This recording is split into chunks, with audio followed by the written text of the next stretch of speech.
Good morning, Chair Graber. Good afternoon, Chair Graber, Vice Chairs and members of the committee. Mark, House District 60.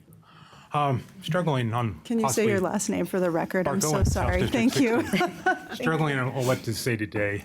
Because you're going to hear a lot of rhetoric. You're going to hear a lot of numbers.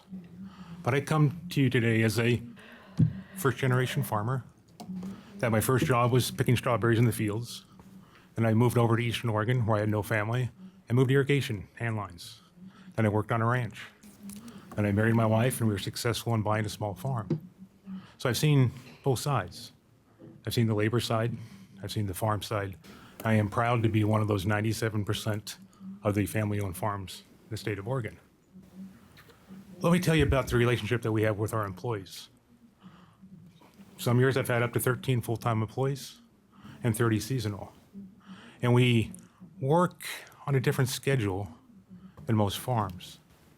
Because we bale hay. Sometimes the dew comes in at midnight, sometimes it comes in at daylight. Sometimes you work all day, sometimes you're up all night. And you do that through the summer.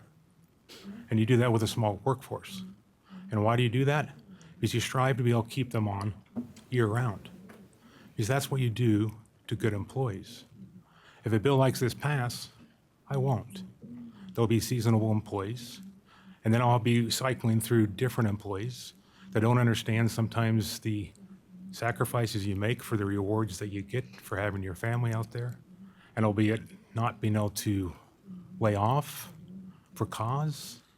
Because sometimes you ask them to do things that are outside the norm, and that's farming. It is. Farms are across four corners of the state of Oregon, from Astoria to Rome, from Brookings to Enterprise. Over 30,000 farms.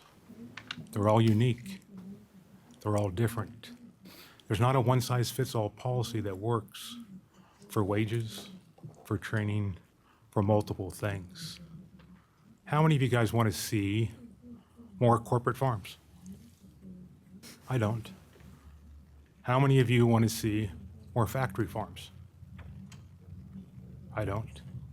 How many of you appreciate a family farm that takes care of their employees?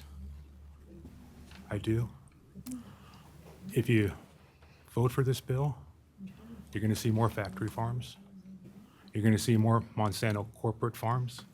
And you're going to see less family farms. Why is that? Because you're going to make farm workers a number.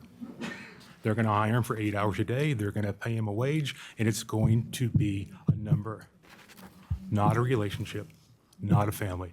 A vote for this would be more factory farms, more corporate farms.